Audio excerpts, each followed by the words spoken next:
전쟁 발발 이후에 이 세 가지 자산이 이렇게 한꺼번에 떨어졌던 겁니다. 여기 보시면은 이제 2% 밑으로 좀처럼 떨어지지 않는 모습을 보여주고 있어요.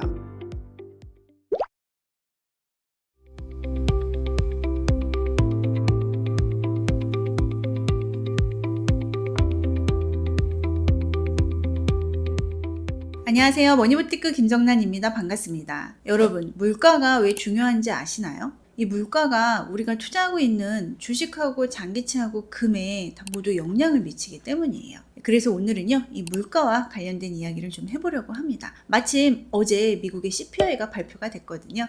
그럼 시작하겠습니다. 제가 월배당 ETF 포트폴리오에서 사용하는 자산이 주식하고 미국의 장기채하고 금하고 현금이잖아요. 이렇게 자산을 배분해서 추천해드렸던 이유가요. 이 네 가지 자산이 움직이는 요인이 서로 다르다 보니까 어느 한 자산이 빠져도 어느 한 자산이 오르면서 완충시켜 줄 수 있기 때문에 제가 이렇게 자산 배분으로 추천을 해드렸었죠. 그런데 지난 2월에 이러한 현상이 좀 깨지는 일이 발생을 했어요. 여기 보시면 빨간색하고 파란색이 주식이고요. 초록색이 금이고 여기 이제 회색이 미국의 10년물 국채금리인데요. 미국하고 이란하고 전쟁이 발발되면서 이렇게 모두 다 한꺼번에 가격이 하락한 것을 보실 수가 있어요. 투자를 하는 스킬은 꽤 여러 가지겠지만 저점 매수, 고점 매도를 하는 방법을 구사하는 투자자분들은요, 좀 상대적으로 많이 피곤하겠죠. 그거를 매번 맞출 수가 없어요. 그래서 제가 지향하는 투자는 말씀드린 네 가지 자산을 이용해 가지고 경기 사이클에 맞춰서 비중을 조금 조절하는 식으로 이어가는 투자를 말씀을 드렸었어요. 경기 사이클은 기준금리를 중심으로 움직이는데 이 기준금리의 영향을 가장 크게 미치는 게 바로 물가예요. 그래서 과거 1995년도부터 최근까지 한번 보면은요, 여기 파란색이 미국의 기준금리이고 여기 이제 회색이 PCE 물가지표예요. 물가가 튀면은 급격하게 기준금리를 올리는 것을 보실 수가 있어요. 자, 보통 이런 식으로 기준금리를 올릴 때를 경기 사이클상 우리가 둔하기로 봐야 되는데요.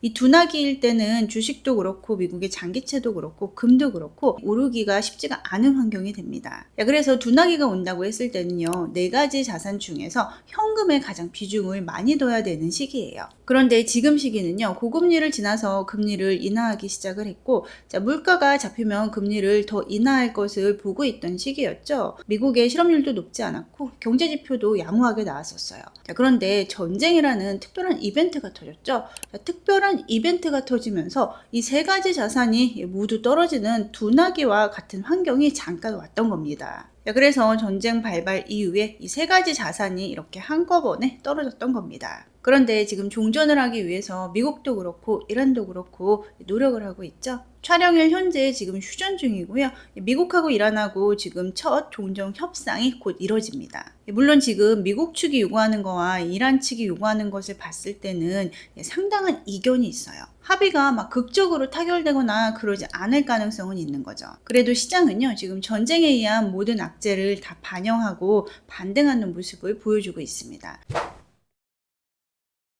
적어도 시장은 바닥을 찍은 것으로 많은 전문가들이 보고 있습니다. 원래 시장 가격이라는 게 먼저 선반영해서 움직여요. 앞으로는 전쟁이 더 악화되기보다는 어떻게 해서든지 울퉁불퉁한 협상을 거쳐가지고 어떻게든 협상은 될 거다라고 보는 겁니다. 그러면 시장은 다시 정상으로 돌아오겠네요. 제가 볼 때 지금 시장은요, 회복기를 조금 거치고 있다라고 보고 있거든요. 그래서 회복기에 보유해도 되는 주식과 미국 장기채와 금은 이제 여전히 보유해도 좋다라는 의견을 드리고 싶어요. 단 이 자산들을 보유할 때는 이제 우리가 봐야 되는 게 물가거든요. 솔직히요, 이 물가가 좀처럼 잘 잡히지는 않고 있어요. 연준이 물가 상승률을 연 2%로 목표를 한다라고 여러 번 말씀드렸잖아요. 여기 보시면은 이제 2% 밑으로 좀처럼 떨어지지 않는 모습을 보여주고 있어요.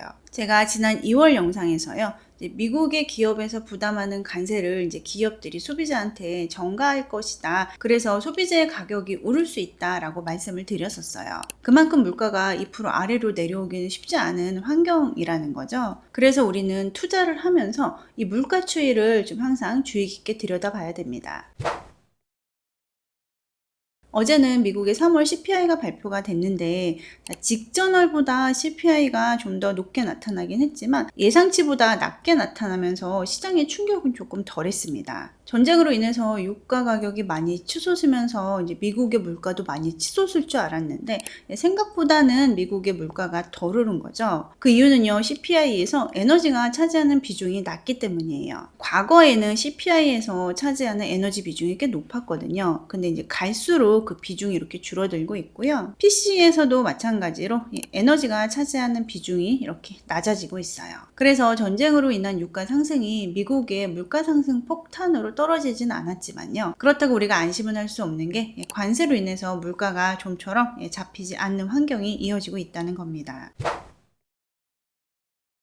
우리가 이렇게 전쟁으로 인해서 바닥을 찍고 모든 자산들이 이렇게 이제 V자 반등이 나타나면 너무 좋겠지만은 물가로 인한 노이즈는 여전히 존재를 한다라는 것을 인지하고 투자를 이어가시면 좋을 것 같습니다. 그런데 투자를 할 때는 항상 불확실성이 있고 공포가 있는 거죠. 불확실성이 있고 공포가 있다고 우리가 자산 시장에 발을 담그지 않고 있으면요, 상승할 때 수혜를 또 못 보게 됩니다. 그래서 자잘한 진동에 너무 반응하지 마시고요, 조금 긴 그림을 가지고 투자를 이어가시면 좋을 것 같아요. 지금은 이제 우리가 이렇게 V자 반등을 기대를 하고 있지만요, 미국하고 이란의 협상이 또 삐그덕거릴 수 있거든요. 삐그덕거린다면은 여기서 이렇게 다시 하락했다 또 오를 수도 있겠죠. 여기서 다시 하락한다면 또 이때는 매수 기회로 삼는 것도 괜찮으실 것 같아요.